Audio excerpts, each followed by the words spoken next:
Hello everybody, how y'all doing and good morning. I just wanted to give everybody an update on the Eliza Fletcher case that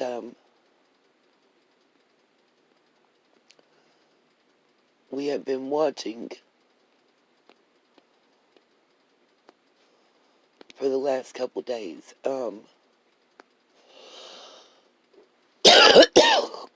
So this morning, just about an hour ago, there was the court appearance for Cleotha Abston, in addition to the especially aggravated kidnapping charges. Two specific charges have been added that lets us know that Eliza has been found deceased. They have yet to release a motive. Let me tell you the two charges first. First-degree murder and first-degree murder in perpetration of kidnapping.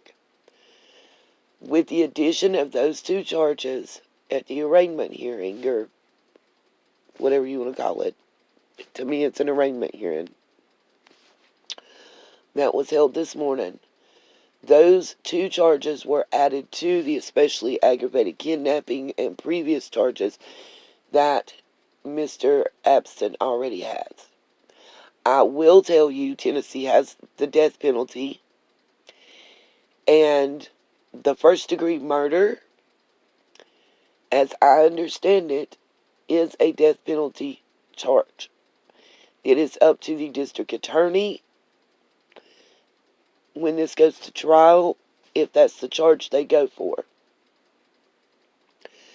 They have yet to release motive.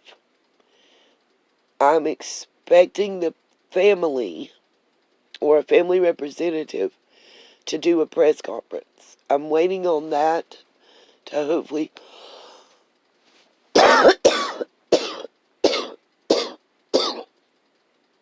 be able to do a live stream. Sorry, y'all, I'm sick. To be able to do a live stream and bring y'all the video footage that I have, the pictures, the information that I have been able to gather at this point.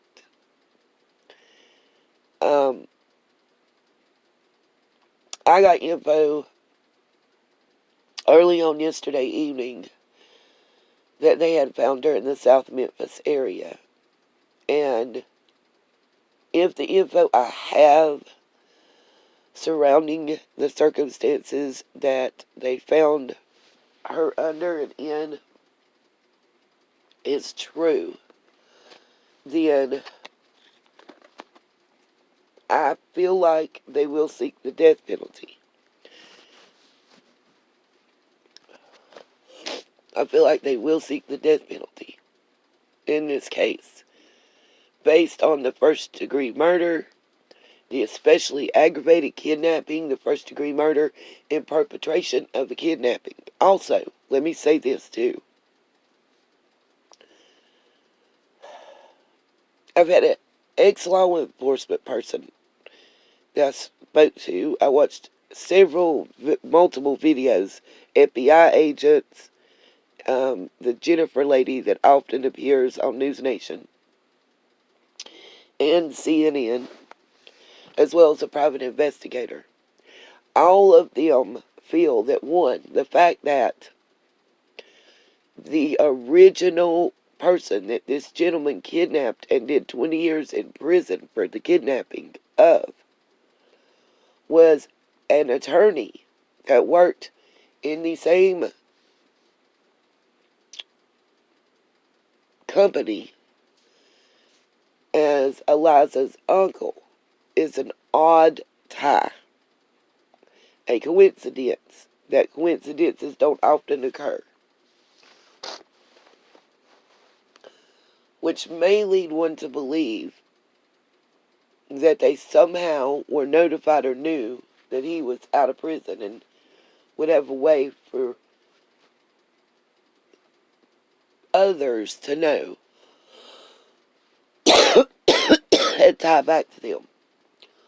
As much as the computer and her car being taken by the police, you can write them off and maybe even convince me that those two items were taken from her and from her house simply because it's a normal investigation to, check her mileage, see where she's been going.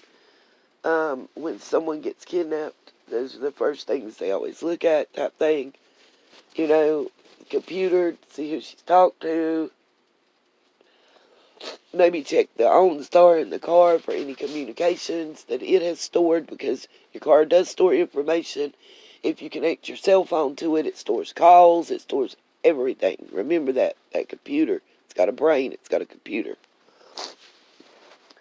And also, I can believe the car and the laptop for mapping whom she might have been in touch with most recently, and where she's going and what she's doing and whatnot.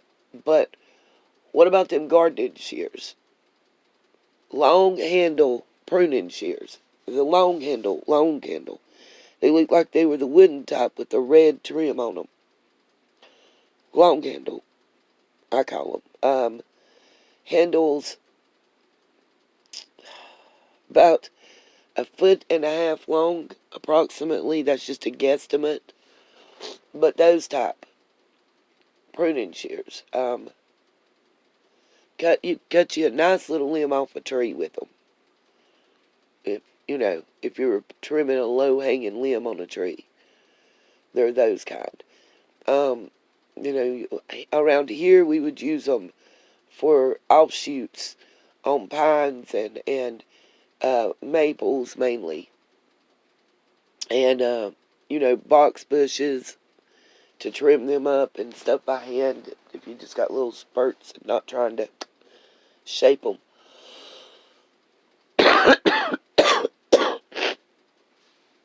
But I wanted to come to y'all and let you know that first-degree murder and first-degree murder and perpetration of kidnapping have been added at his court appearance this morning, which is an indication that they have identified a body that was found as being that of Eliza Fletcher. More than likely, it was the one in the area that they had cordoned off all day and all night yesterday, and the coroner's truck left from in the wee hours of the morning or late in the evening. My wee hours of the morning, technically. Late in the evening from the South Memphis area.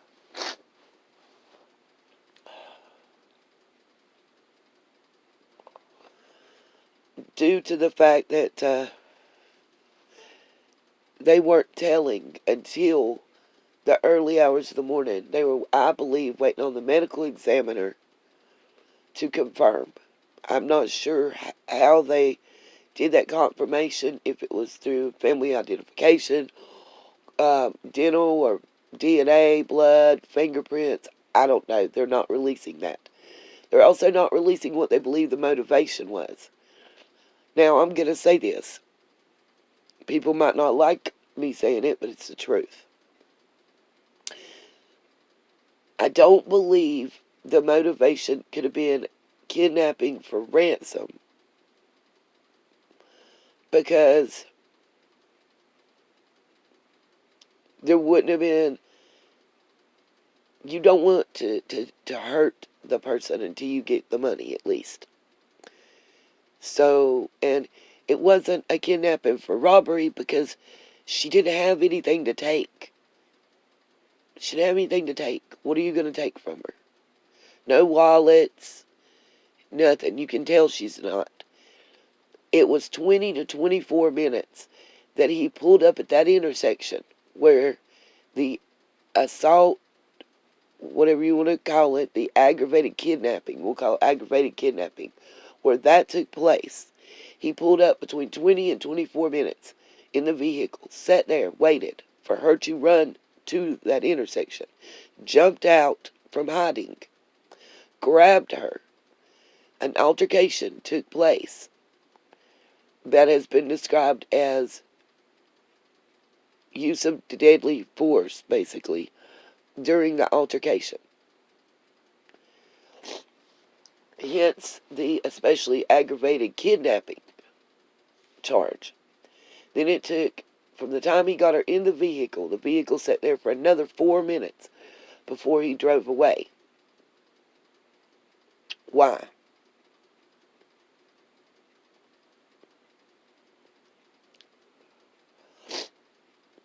Why did he pick her? Why did he target her? Why was he lying? Why did he go past her?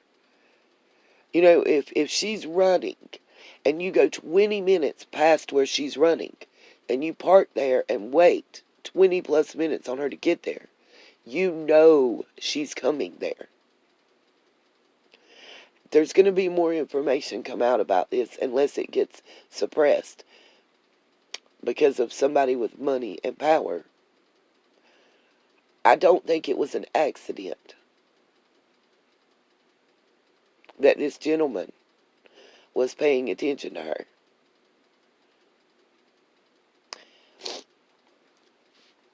I have a gut feeling, and we'll talk about it during the live stream.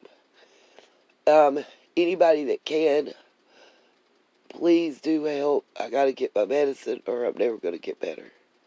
I'm feeling like crud. Peace, love, and light, and hopefully I'll see y'all for a live tonight.